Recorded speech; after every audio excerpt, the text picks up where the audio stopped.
Hola chicos, conmigo van a ver la última parte del enlace de coordinación, es decir, de la serie número 3, que habla de los aspectos termodinámicos. Van a ver que a lo largo de todos los ejercicios que vamos a resolver, todos los conceptos de termodinámica ustedes ya los tienen incorporados porque ya los han visto en materias, ya sea de años anteriores o en este mismo cuatrimestre, pero solamente nos vamos a centrar en aplicarlo en este tipo de enlace de coordinación. Quiero que les quede bien claro que todo lo que es la teoría del campo cristalino y la teoría de orbitales moleculares son distintas teorías que permiten la explicación, ¿sí?, de este tipo de enlace, de metal ligando. Recuerden que la teoría del campo cristalino es una de las primeras teorías, es bastante rudimentaria porque considera el ligando como una carga puntual. Y se basa más que nada en que ese ligando, al tener una densidad de carga negativa, se aproxima al metal que tiene una densidad de carga positiva y desdobla los orbitales d que presenta este catión metálico, dando origen a nuevos orbitales moleculares, y eso justifica este enlace de coordinación. Y en ningún momento, ¿sí?, se considera el ligando como una identidad con un diagrama de energía o con electrones, solamente se considera como una carga puntual. Y eso está mal.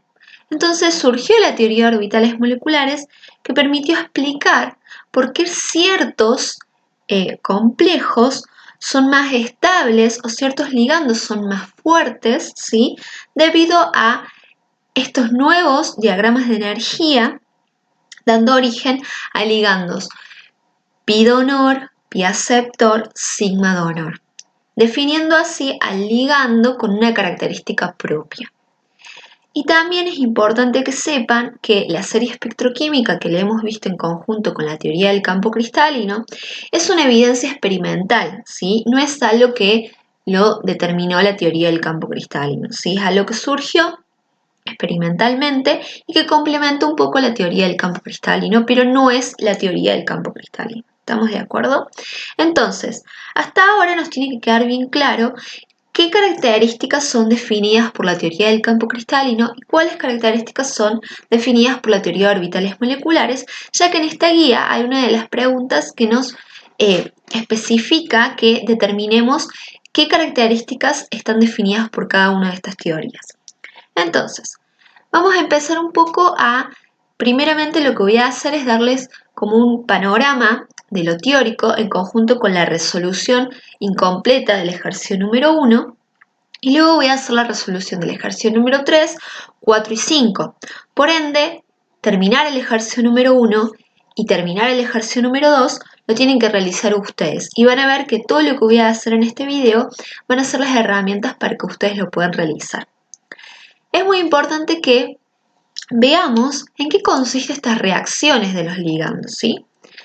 Ustedes están acostumbrados a ver que tenemos un metal, se acerca un ligando y conforma un complejo. Pero como acá tenemos en esta reacción, tenemos al metal níquel, al catión níquel más 2, que ya está coordinado por 6 aguas. Y viene un ligando L, que le vamos a llamar L. Ocurre una reacción de equilibrio, ¿sí? Recuerden que la doble flecha plantea una reacción de equilibrio, ¿sí? Conforma el nuevo complejo, en donde ahora el níquel no está más coordinado por el agua, sino que está coordinado por este ligando, y las aguas se encuentran como otro producto en el solvente, ¿sí? Muy importante que recuerden que todo esto está en medio acuoso, ¿sí? Entonces, de acá que nos damos cuenta que las reacciones de los ligandos son reacciones de intercambio de ligandos. ¿Qué quiere decir?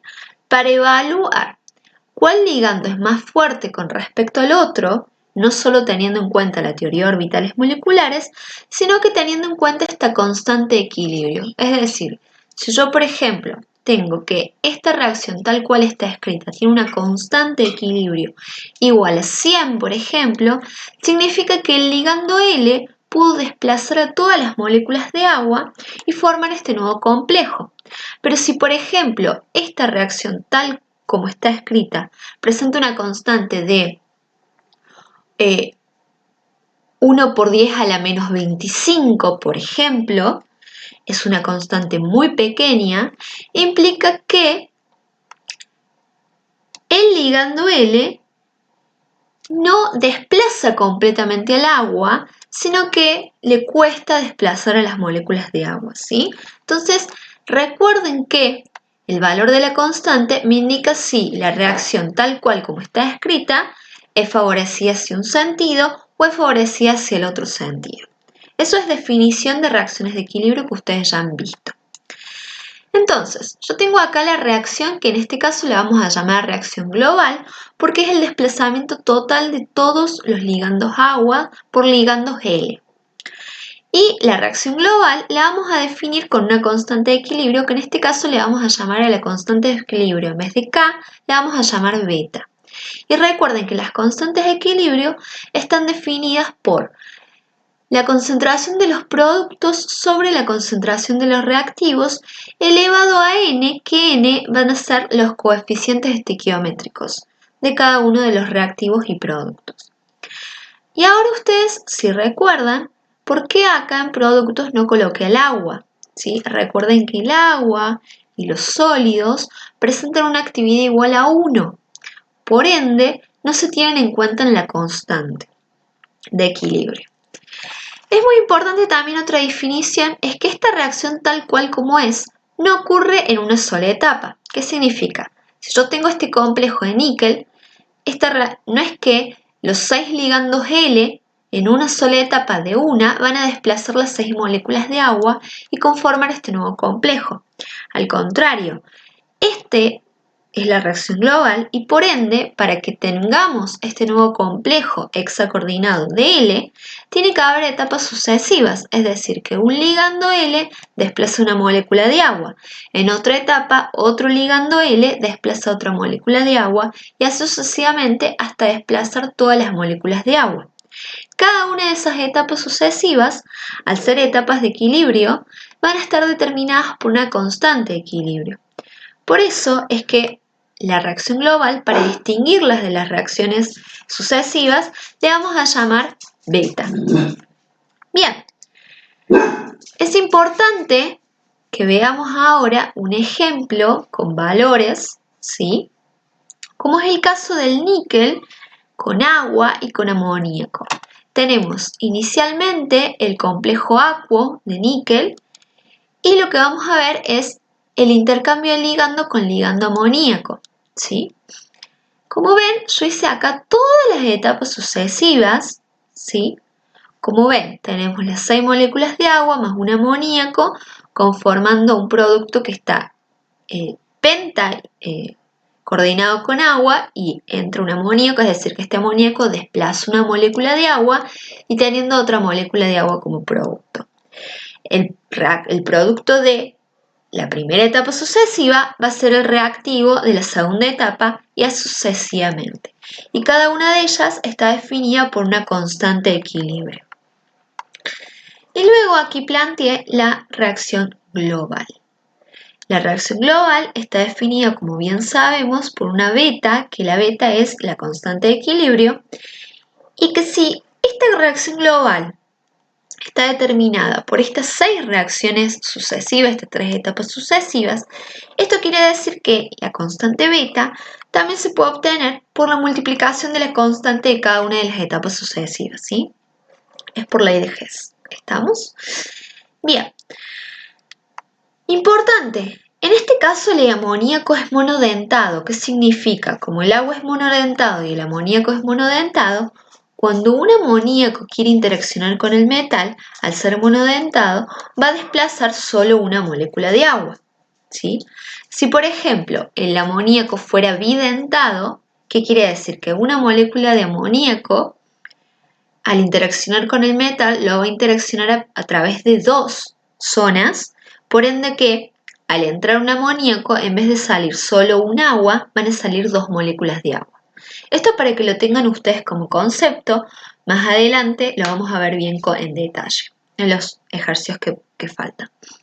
Importante que sepan que acá tenemos las constantes, son todas mayores que 0, por lo cual es favorable que la reacción de desplazamiento del ligando, es decir, que el amoníaco desplaza las moléculas de agua, ocurra. Y esto ustedes ya lo saben más o menos por la teoría de orbitales moleculares y por la serie espectroquímica, las dos se complementan. el amoníaco es un mejor ligando que el agua. Bien, ahora es importante, si vemos, todas las constantes van disminuyendo. ¿Por qué irán disminuyendo las constantes a medida que van avanzando las etapas sucesivas? Bueno, eso lo vamos a ver en esta partecita, después vuelvo arriba. En la primera etapa sucesiva nosotros tenemos este complejo y viene una molécula de amoníaco y quiere desplazar a una molécula de agua.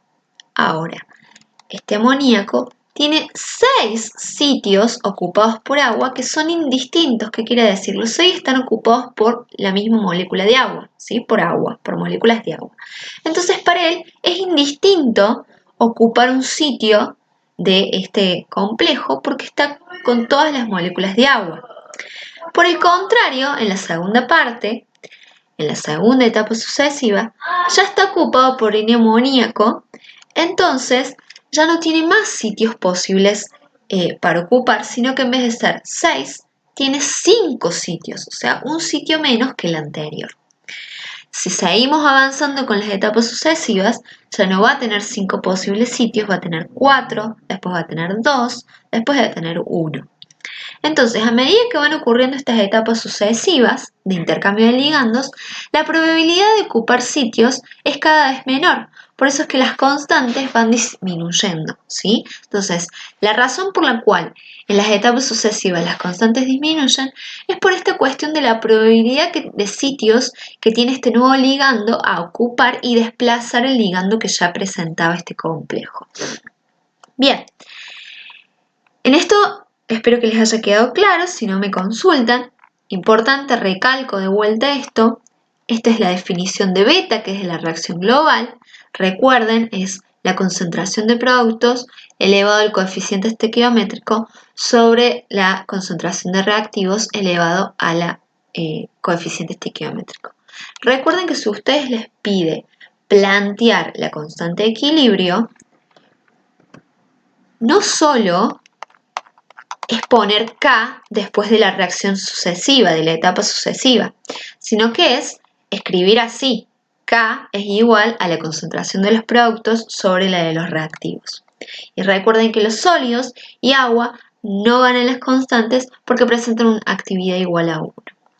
Bien, entonces, importante, con esto ya definimos por qué en las etapas sucesivas las constantes disminuyen. ¿Qué pasa? ¿Sí? ¿Por qué las constantes, por ejemplo, del amoníaco, de la etilendiamina y la dietilendiamina son bastante diferentes? Esto está en el ejercicio número 1. Van a ver que a medida que voy avanzando del amoníaco, etilendiamina y dietilendiamina, las constantes aumentan un montón, ¿sí? Ahora, ¿por qué son tan distintas? Veamos primeramente la definición de estas reacciones globales en cada uno de los ligandos. El amoníaco, como es monodentado, vamos a ver que la constante de la reacción global está definida por la multiplicación de las 6 constantes, porque tenemos, al ser monodentado y tenemos un hexacoordinado metal, tenemos 6 constantes, porque son 6 etapas sucesivas. Cada amoníaco que entra desplaza a un solo ligando. En cambio, la dietilendiamina, al ser bidentada, cuando ingresa una etilendiamina, no va a desplazar un solo ligando del complejo que ya está formado, sino que va a desplazar a 2 ligandos. Pensemos que es un acuocomplejo, entonces cada vez que ingresa una etilendiamina va a desplazar a 2 moléculas de agua. Por ende, la reacción global, la constante de la reacción global, está definida por la multiplicación de ¿cuántas etapas sucesivas? De 3, en este caso, al ser hexacoordinado. Y al tener la dietilendiamina, que es un complejo de un ligando, tridentado, cuando ingresa una dietilendiamina, desplaza a 3 moléculas de agua. Por ende, la reacción global, si es hexacoordinado, vamos a tener la multiplicación de 2 constantes, porque ingresa una dietilendiamina y se liberan o se desplazan 3 moléculas de agua en una sola etapa. Bien, ahora veamos por qué las constantes son bastante diferentes entre ellos. Y la justificación no es que es mejor ligando que el otro. Veamos ahora con una justificación termodinámica. Entonces, recordemos un poco las definiciones. Cuando hablemos de termodinámica tenemos tres funciones que son el delta de G, el delta de H y el delta de S. Y tenemos esta definición que está acá en amarillo, que es que el delta de G es igual al delta de H menos T por delta de S, donde delta de G plantea la espontaneidad del proceso. Si delta de G es negativo, implica que el proceso ocurre tal cual como está escrito, y si es positivo, no ocurre en esa dirección. Y tenemos el delta de H, que es la entalpía, que es la energía, ¿sí?, requerida o liberada, si es endo o exotérmico, y el delta de S es el orden y el desorden que ocurre al ocurrir esta reacción, este proceso. Y la temperatura es la temperatura en la cual ocurre este proceso. Por eso es que cada vez que ustedes tengan una reacción de desplazamiento de ligandos, les tienen que especificar la temperatura en la cual está ocurriendo este proceso, porque depende de la temperatura la constante de equilibrio. Entonces, ¿cómo es que estas funciones de estado, ¿sí?, se relacionan con la constante de equilibrio? Con esta formulita que tenemos acá en rosa, que es que el delta de G está definido por menos RT por el logaritmo de la constante de equilibrio. Es decir, que con el valor de la constante de equilibrio nosotros podemos calcular el delta de G y determinar la espontaneidad del proceso. Recordemos que si la constante de equilibrio es muy grande, ¿sí?, el valor de delta de G se va a volver negativo, muy grande, entonces eso determina que es espontáneo en la dirección de tal cual como está escrito. Entonces, analicemos, ¿sí?, estos tres ligandos que tenemos acá, ¿sí?, amoníaco, dietilendiamina y dietilendiamina. Como ven, los tres ligandos tienen la particularidad que el átomo dador de electrones es el nitrógeno. Entonces los metales van a interaccionar a través del nitrógeno de cada uno de estos ligandos. Entonces, ¿dónde está esa información? Esa información está dada por el delta de H. ¿Sí? Al ser el mismo enlace metal nitrógeno, la energía es la misma, es decir, que la contribución entálpica de todos estos ligandos es la misma. Entonces, si la contribución entálpica es la misma, la temperatura es la misma que están ocurriendo estos procesos, lo único que me determina que la constante sea diferente y con ello el delta de G es el delta de S. Ahora, y ustedes se preguntan, ¿por qué el delta de S va a jugar un papel importante? Imagínense, en el amoníaco, cuando un amoníaco ingresa, se libera una molécula de agua. Todo esto ocurre en un medio acuoso donde de solvente tenemos agua. Y como ustedes saben, el agua, el solvente, entre cada una de las moléculas de agua, hay muchas interacciones intermoleculares como ser dipolo-dipolo y puente hidrógeno que permiten que este solvente esté ordenado, ¿sí? Entonces, al liberarse una molécula de agua a este solvente que está ordenado con el amoníaco, le va a generar un desorden. Pero si, por ejemplo, viene una etilendiamina que es bidentada, en una sola etapa, en vez de liberarse una molécula de agua, se van a liberar dos moléculas de agua. Entonces eso le genera mayor desorden al solvente en donde está ocurriendo este desplazamiento de ligandos. En la dietilendiamina, una sola etapa, en vez de desplazar a una sola molécula de agua, desplaza tres, y esas tres moléculas generan mucho desorden en el solvente que está ocurriendo esta reacción. Entonces, el efecto quelato, el efecto de estos ligandos polidentados, lo que hace que sus constantes de equilibrio sean muy elevados con respecto a los monodentados es que tienen una gran contribución entrópica, ¿sí? Entonces, si ustedes les preguntan, ¿por qué la etilendiamina presenta constantes más grandes que el amoníaco? No van a justificar de que la etilendiamina es un ligando más fuerte, sino que es porque presenta una gran contribución entrópica que hace que la constante sea mucho mayor que el amoníaco. Y recuerden que en este caso, como estos tres ligandos presentan el mismo enlace, la contribución entálpica es la misma y lo que me permitió determinar la diferencia es la contribución entrópica. ¿Sí? Vean bien que siempre les van a hacer comparar a aquellos ligandos monodentados con polidentados que presenten el mismo enlace, ¿sí? Para que ustedes puedan ver y darse cuenta de que la contribución más importante es la entrópica. Bien, con eso ya tenemos todas las definiciones más importantes que tenemos que saber de los parámetros termodinámicos. Ahora lo que vamos a hacer es empezar a resolver los 3 ejercicios más importantes para que ustedes tengan las herramientas y realicen el resto de los ejercicios que quedan. El ejercicio 3 lo que plantea es, tenemos 3 iones con los 3 constantes, ¿sí? En este caso lo que tenemos es el ligando etilendiamina, por eso es que tenemos solamente 3 constantes. Tenemos el cobalto, el níquel y el cobre. Y como vemos, si nos centramos en el logaritmo de la constante 1, vemos que del cobalto al cobre la constante aumenta un montón. Y tenemos el mismo ligando. ¿Por qué será esto? En la constante 2 pasa lo mismo y en la constante 3, ¿sí? El cobre le pasa algo en la constante 3. ¿Sí? Recuerden que acá de vuelta se mantiene el concepto que ya hemos visto, que a lo largo de las constantes va disminuyendo las constantes, ya que la probabilidad de sitios por ocupar va disminuyendo. Para explicar por qué del cobalto al cobre las constantes disminuyen, vamos a acudir a la serie de Irving y Williams. La serie de Irving y Williams que están en los libros, lo que plantea son las estabilidades relativas de los complejos formados por metales de transición. Y básicamente define esta estabilidad, que implica que a medida que yo voy avanzando en el periodo, ¿sí? Que estamos en los metales de transición de la primera serie, la estabilidad aumenta, ¿sí?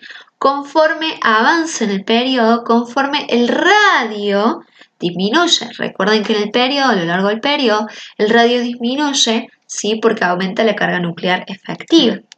Y acá, en cambio, del cobre al zinc no aumenta, sino que cambia esta relación de pico-paco. Después vamos a ver por qué ocurre eso. Esta serie de Irving-Williams tiene una justificación electrostática muy importante, ¿sí? Veíamos que la primera teoría del campo cristalino explicaba este enlace con parámetros con justificaciones electrostáticas, ¿sí? Entonces, la energía electrostática, por la ley de Coulomb, vemos que es directamente proporcional a 1 sobre el radio. ¿Qué significa? Que si el radio es muy pequeño, la energía electrostática es muy grande, por ende la constante es muy grande. En cambio, si el radio es bastante grande, es decir, la distancia metal-ligando es bastante grande, la energía electrostática es muy pequeña y la constante del equilibrio es muy pequeña. Por ende, es que lo que teníamos anteriormente en el cuadro, ¿sí? Que veíamos estas constantes, aplicando la relación de Irving y Williams y todos los conceptos de electrostática, del cobalto al níquel, el radio disminuye porque estamos en el mismo periodo, por ende es bastante razonable que las constantes aumenten porque la energía electrostática está aumentando y por ende la constante de equilibrio va aumentando, ¿sí? Bien, entonces es bastante razonable lo que estamos viendo. Ahora, ¿por qué? Esto es una explicación de por qué la serie es así, ¿no? ¿Por qué ocurre que el cobre, el zinc, es más estable el cobre con respecto al zinc? El cobre tiene una doble estabilidad por el efecto de Jahn-Teller, que es de 9, y esa distorsión plana cuadrada, que hace que sea un poco más estable que el zinc, ¿sí? Ahora, ¿por qué la tercera constante del cobre es -1? Que significa que es como que el tercer etilendiamina, cuando quiere interaccionar con el cobre, no le gusta interaccionar y no está tendiente a productos esa etapa sucesiva, sino que tiende a reactivos. Veamos. Cuando empiezan a ocurrir las etapas sucesivas, el cobre, tenemos que una constante puede determinar la formación de este tipo de ligando, ¿sí? De etilendiamina. La segunda, esta sería la segunda constante de etilendiamina. Y la tercera, ¿sí? Estaría a lo largo del eje Z. Como saben, la etilendiamina no es tan extensa para formar un enlace a lo largo del eje Z. Entonces ya presenta un impedimento estérico importante, por eso que la constante debería ser más pequeña, mucho más pequeña que el resto de las constantes. Pero a la vez tiene una doble cuestión de que ya el cobre, al ser D9, presenta una distorsión de Jahn-Teller, con lo cual los ejes Z se alejan mucho más de lo que están en una geometría octaédrica. Entonces, al alejarse tanto y al ya tener impedimento estérico, no es posible que la tercera etilendiamina conforme este nuevo complejo. Por ende, es que la constante, el logaritmo de la constante 3, es menos 1. ¿Sí? Bien, con eso explicamos el ejercicio número 3. Vieron que es bastante sencillo y aplicamos un nuevo concepto que es la serie de Irving-Williams. Importante, la serie de Irving-Williams no hace falta que se las aprendan, sino lo que tienen que hacer es aplicar los conceptos electrostáticos de que la energía electrostática es directamente proporcional a 1 sobre el radio del metal. Un radio muy pequeño implica una energía electrostática muy alta y una constante muy alta, ¿sí? Y eso es lo importante. Bien, veamos el ejercicio número 4. El ejercicio número 4 les planteo una reacción global, que es la que está acá expuesta, que es un metal, ¿sí? Que tiene 6 ligandos aquo y que ocurre una reacción de desplazamiento con ligandos L. Todo esto ocurre a una temperatura de 298 Kelvin. Y acá nos presenta un cuadro donde tenemos distintos M, distintos ligandos, distintos números de coordinación y los logaritmos de las constantes de las etapas sucesivas. Yo lo que hice es analizar primeramente el cuadro con la información que tenemos. Veamos y cada uno de ellos le llamé 1, 2, 3 y 4. Veamos el 1 y el 2. El 1 y el 2 tienen el mismo ligando y el mismo número de coordinación. Lo que cambia es el metal. Como vemos, el metal más 3, ¿sí?, es más pequeño que el metal más 2. Por ende, aplicando lo que ya sabemos de las interacciones electrostáticas, al tener un radio muy pequeño, ¿sí?, la interacción electrostática es más fuerte y la constante de equilibrio es más alta. Por ende, la primera etapa del M2 con X tiene un logaritmo de la constante de 3, mientras que la primera del segundo, que es una M más 3, tiene 5,2. Hay una diferencia. Bien, ahora veamos qué pasa con después del 2, 3 y 4. El metal es el mismo, entonces lo que ahora tenemos que analizar, es el ligando. Como ven, el complejo 3 tiene un ligando aniónico, ¿sí? También cambia el número de coordinación, pero es un ligando aniónico. Entonces, si la constante es bastante más alta, implica que el enlace metal X es más débil que el enlace metal Y menos, que sería este ligando aniónico, ¿sí? Y el 4 ya es un ligando bidentado. ¿Cómo me di cuenta que es bidentado? Porque el número de coordinación es 6 y presenta 3 constantes. Significa que cada una de las constantes, ¿sí?, cuando ocurre una etapa sucesiva, lo que está ocurriendo es que cada ligando interacciona a través de 2 sitios con el metal. Bien, entonces al ser bidentado, como expliqué anteriormente, el factor entrópico y la contribución entrópica hace que las constantes sean mucho más altas. Lo que plantea el ejercicio 4 es que planteen las reacciones para cada compuesto de coordinación. Sí, van a hacer esto con los 4, es bastante extenso, pero la idea de esta parte es que ustedes practiquen cómo plantear las reacciones, ¿sí? Entonces yo lo que voy a hacer es mostrarles que hice con el primer complejo, ¿sí? Les voy a mostrar con el primero, con el cuarto, que por ahí es, como al ser bidentado, a algunos les puede costar, y el 2 y el 3 solamente les voy a plantear un par de reacciones. Bien, entonces, la reacción número 1, la global, es esta, ¿sí? Recordemos que la constante beta está definida por la multiplicación de todas las constantes de las etapas sucesivas. Esta es la definición de la beta con las concentraciones de los productos sobre los reactivos y nos pide que definamos cada una de las etapas sucesivas con sus constantes. Importante, cuando definamos las constantes, tienen que hacer la concentración de los productos sobre la de los reactivos. No poner productos sobre reactivos, sino que poner la identidad del producto sobre la identidad del reactivo. ¿Estamos? Como hice en estos dos casos, ¿sí? Planteé la etapa sucesiva productos sobre reactivos. etapa sucesiva, productos sobre reactivos, ¿sí? Esto mismo lo hice con todas las etapas sucesivas. Como ven, son 6 etapas sucesivas porque X es un ligando monodentado, ¿sí? Como ven, repito, el producto de una etapa sucesiva va a ser el reactivo de la otra etapa sucesiva y así hasta terminar obteniendo como producto el complejo con hexacoordinado con el ligando X. Bien, esto es bastante sencillo, les va a ayudar a practicar bastante. El 2 y el 3 son bastante similares, lo que va a cambiar son las cargas netas, ¿sí?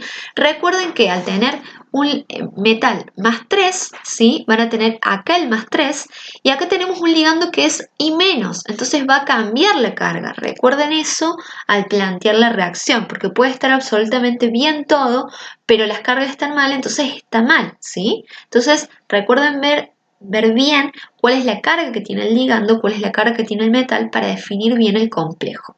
Acá planteé las betas, pero cada una de las etapas sucesivas es como hemos visto en el ejercicio en la parte número 1. Bien, veamos el cuarto, ¿sí? Que es el que para mí es novedoso para ustedes, ¿sí? Recuerden, esta es la global, definimos el beta, y las etapas sucesivas. Esta es la primera etapa sucesiva. Como ven, una etilendia, en este caso sería trietilendiamina, un ligando bidentado, desplaza 2 moléculas de agua y así sucesivamente. Entonces van a tener solamente 3 etapas que me definen esa reacción global. En la otra parte, ¿sí?, del ejercicio número 4, les pide que determinen la energía de Gibbs. Entonces recordemos lo que vimos al principio. El delta de G está definido por menos R por T por el logaritmo de la constante. Pero ustedes tienen el logaritmo natural de la constante. No hace falta que conviertan cada una de las constantes de los logaritmos de constantes en constantes, o sea, imagínense todos los cambios que tienen que hacer y usar en la calculadora. Lo que pueden hacer es, como yo planteé acá, convertir esta formulita de delta de G, que tiene logaritmo natural, en logaritmo en base 10, que es solamente multiplicando por 2,303 para obtener el mismo valor. Entonces ustedes lo que van a hacer es, para calcular de las etapas sucesivas el delta de G, es simplemente usar este R, ¿sí? Porque recuerden que el delta de G está en Joule sobre mol, entonces van a usar esta R, que es 8,314 Joule sobre mol por Kelvin, usar la temperatura en Kelvin y poner los logaritmos de K que tienen en la tabla en estas formulitas y van a tener el delta de G de cada una de las etapas sucesivas.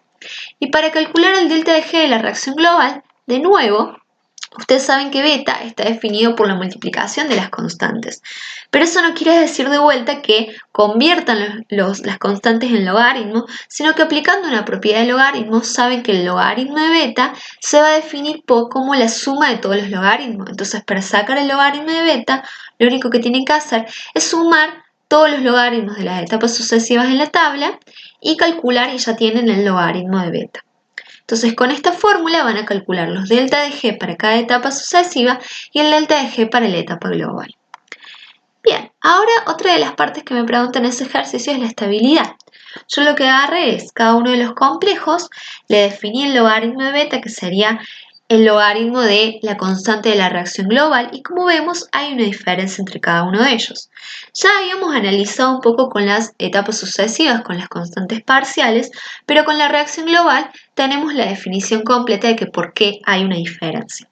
Entonces yo lo que hice fue ordenarlos en orden creciente, ¿sí? Del primero al último tenemos un orden creciente de estabilidad.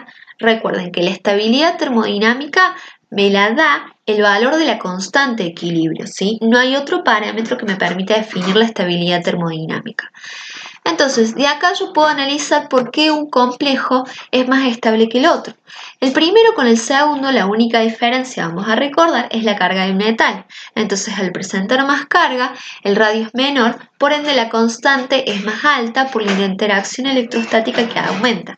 Recuerden, la interacción electrostática es directamente proporcional a 1 sobre el radio. Si el radio es muy pequeño, la interacción es más alta, por ende la constante es más alta. Del este complejo a este, ¿sí?, la diferencia es la naturaleza del ligando, ¿sí?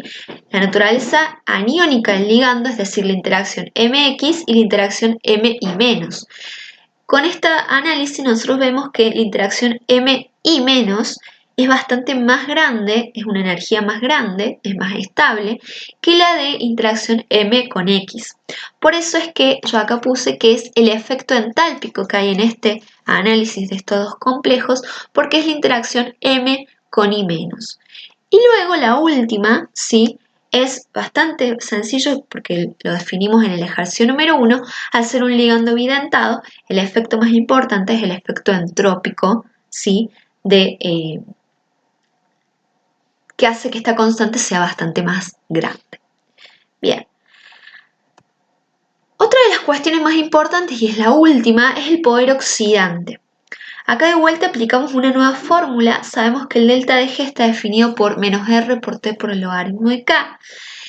Y sabemos también que el delta de G está definido por menos N por F, que es la constante de Faraday, por el potencial de celda de la reacción redox que está ocurriendo. En ese ejercicio nos plantean dos hemicuplas, las dos son de reducción, y nos plantean este tipo de potencial. Y que nosotros lo que tenemos que hacer es justificar por qué este potencial es mucho más grande que el otro, siendo que el ligando X es mejor ligando que el ligando agua. Entonces, yo lo que hice es agarrar y generar una redox. Acá tenemos dos hemicuplas de reducción. Genero una redox dando vuelta a la segunda reacción para que me dé un potencial positivo, ¿sí? Y me dio estos reactivos, ¿sí? Di vuelta a esto, entonces estos son los reactivos y estos son los productos, y me da un potencial, ¿sí? De 0,77. Y si yo calculo el delta G de reacción con la formulita antes planteada, me da un delta de G de menos 74,305 kJ por mol. Ahora, ese valor lo vamos a tener ahí como un valor, ¿sí? Como es negativo, quiere decir que la reacción tal cual está escrita es espontánea. Ahora, con la información que sabemos anterior del desplazamiento de ligandos, ¿qué sabemos?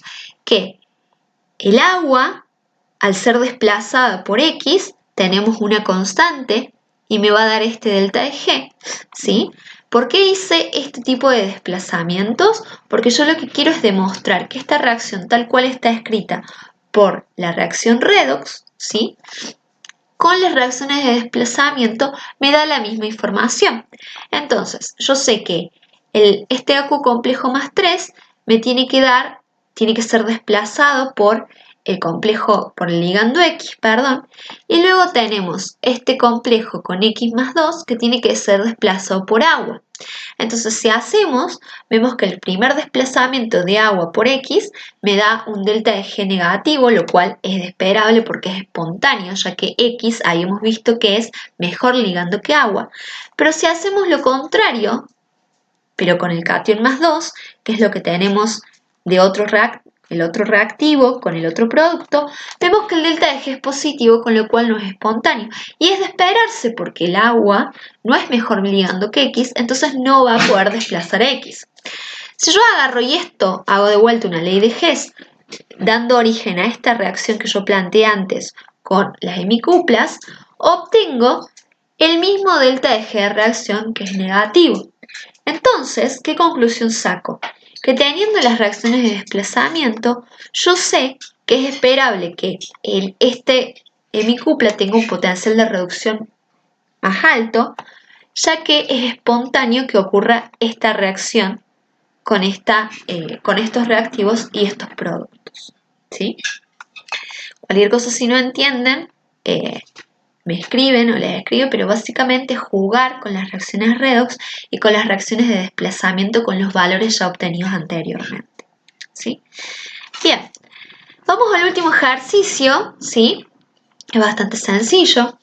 Tenemos acá en el ejercicio número 5, ¿por qué lo denominé teoría del campo cristalino? ¿Sí? Perdón. Porque vamos a aplicar bastantes conceptos de la teoría del campo cristalino. Tenemos acá, vamos a analizar cómo está esta tabla. Tenemos este complejo que presenta este delta de O. Ocurre la reacción de desplazamiento para conformar este complejo con amoníaco, que este complejo tiene este delta de O. Y esta reacción de equilibrio de desplazamiento de ligandos presenta este logaritmo de la constante de equilibrio. Entonces, como ven, son todas reacciones de desplazamiento, donde en cada uno de los complejos tenemos el delta de O, concepto muy importante en la teoría del campo cristalino, y la constante definida para cada uno de los procesos estos de desplazamiento. Entonces, lo que nos pide es que, la primera, tratemos de vincular la TCC con los valores de entalpía y hidratación. Como vemos, la entalpía y hidratación es un proceso, como bien está en la guía, que básicamente es el metal que interacciona con moléculas de agua y forma el complejo aquo, ¿sí? Entonces, nosotros sabemos que en la TCC se consideran los ligandos como cargas puntuales de simetría esférica. Entonces, ¿qué podemos hacer? Podemos agarrar y calcular la energía de estabilización del campo cristalino. ¿Por qué? Porque todos los valores de delta de O, como ven, están en centímetro a la menos 1. Y centímetro a la menos 1 es 1 sobre lambda. Y lambda está vinculado con la energía del proceso. Entonces, este valor que lo vamos a llamar, que es el número de onda, que sería análogo a la energía de estabilización del campo cristalino, es directamente proporcional a la energía. Y como estamos viendo solamente del aquo complejo, esta energía la podemos relacionar con el delta H hidratación, que también es energía. ¿Sí? Entonces lo que yo hice fue calcular las energías de estabilización del campo cristalino para cada uno de los complejos. Como ven, aquos, recuerden que es aquo porque como estamos viendo en el delta H hidratación, como ven, ahora ya tenemos número porque tenemos el valor del delta de O de la tabla. Entonces yo lo que hice es sacar, con lo que ya sabemos en teoría del campo cristalino, con la configuración, sacar los nuevos valores de energía de estabilización del campo cristalino y tenemos ciertas tendencias. Ahora, yo marqué acá con con verde todo lo que son los cationes más 3 y con rosa los cationes más 2, porque vamos a hacer un análisis de los cationes más 3 por un lado y los cationes más 2 por el otro. Entonces yo lo que hice fue graficar en rosita, ¿sí? Supuse, ¿sí?, que estos valores los vamos a tomar como análogos, ¿sí?, a la tendencia, como el delta H hidratación. Y como ven, lo que observa es que a medida que aumentan los electrones D y a la vez al aumentar los electrones D disminuye el radio, el delta H hidratación se vuelve más negativo en ambas tendencias. Y cuando yo comparé con la curva experimental, me di cuenta que tenía la misma tendencia, pero hay unas diferencias, ya que recuerden que la TCC y la energía de estabilización del campo cristalino son las primeras teorías y tienen solamente en cuenta interacciones como spin-spin y no tienen otras interacciones en cuenta como spin-órbita, que si las tuvieran en cuenta tendríamos una curva exactamente igual a la experimental del delta H hidratación. Importante, ¿está bien esta tendencia? Está bien, ¿por qué? Sabemos que el delta H hidratación es la reacción del metal con agua y está básicamente, ¿sí?, dada por la interacción electrostática. Acá ahí tenemos el metal, se acercan moléculas de agua y forman el nuevo complejo. Entonces, como seguimos teniendo conceptos de teoría de la ley de Coulomb y energías de interacciones electrostáticas, el radio es importante. Cuanto menor sea el radio, mayor va a ser la interacción, más negativa va a ser el delta H de hidratación porque va a estar más favorecida la formación de este aquo complejo. Y como ven en los gráficos y en los valores de energía de estabilización del campo cristalino, se pudo ver, al ser más pequeño el radio, ¿sí?, el valor va a ser más negativo, ¿sí?, favoreciendo aún más esta formación del aquo complejo a través de este delta H hidratación. Entonces el delta H hidratación, si lo vamos a ver como un valor análogo a cualquier otra cosa, es como esa energía, ¿sí?, que se necesita para que este metal que está solo, ¿sí?, interaccione con moléculas de agua y se forme el aquo complejo, ¿sí? Entonces es la energía de estabilización del campo cristalino y la teoría del campo cristalino me permite aproximar la tendencia porque, como ven, solamente tenemos en cuenta interacciones electrostáticas cuando tenemos este proceso de hidratación, pero a la vez tiene algunas falencias por una cuestión de que la TCC, al ser rudimentaria, no tiene en cuenta más interacciones, ¿sí? Pero recuerden bien que la energía de estabilización del campo cristalino, como está en unidades de centímetro a la menos 1, la puedo relacionar con estos valores de energía, ¿sí? Y por último, terminando con el ejercicio número 5, me pide que agarremos y veamos las variaciones del delta de O si tenemos distintos cationes centrales con un mismo ligando y si tenemos el mismo catión central y ligandos diferentes. Como sabemos, si tenemos distintos cationes y un mismo ligando, la teoría del campo cristalino va a ser adecuada para explicar esto porque tiene en cuenta el radio del catión, por ende tenemos en cuenta solamente interacciones electrostáticas y cuanto menor sea el radio, la interacción va a ser mayor. Por ende va a ser un delta de O mayor. En cambio, distintos ligandos por un mismo catión central, ya en la teoría del campo cristalino, ya no me es posible explicarla, porque recuerden que para la teoría del campo cristalino los ligandos son exactamente iguales. Entonces, el delta de O solamente me lo da el catión. Por ende, para explicar esto tenemos que acudir a la teoría de orbitales moleculares, que me permite explicar que el cianuro es un excelente ligando ya que es pi aceptor, mientras que el resto de los ligandos que están en esta tabla, como es el amoníaco y el agua, son sigma dadores, ¿sí? Entonces es bastante importante que sepan la diferencia que puede explicar cada una de las teorías y que no puede explicar. Y por último teníamos que ver la estabilidad termodinámica. Recuerden, la estabilidad termodinámica nos la da solamente la constante de equilibrio, el delta de G. El delta de O, ¿sí?, es un parámetro que está en centímetro a la menos 1 y solamente nos da idea, ¿sí?, lo podemos vincular con el espectro electromagnético y los colores que puede presentar esta solución, ¿sí? Pero también nos da información de cuánto se desdobló estos orbitales, pero no me permite determinar la estabilidad electromagnética, termodinámica, ¿estamos? Perdón. Entonces, con la constante de equilibrio, yo lo que puedo agarrar y hacer es ver la variación de los ligandos, ¿sí? Cuanto mayor sea la constante, más estable es el ligando, ¿sí? Y con esto terminamos esta parte de aspectos termodinámicos. Con estas herramientas ustedes lo que pueden hacer es continuar y terminar el ejercicio número 1 y también el ejercicio número 2 de esta guía. Cualquier duda que tengan me pueden consultar, le pueden consultar a sus docentes y bueno, nos vemos la próxima, ojalá que nos vean.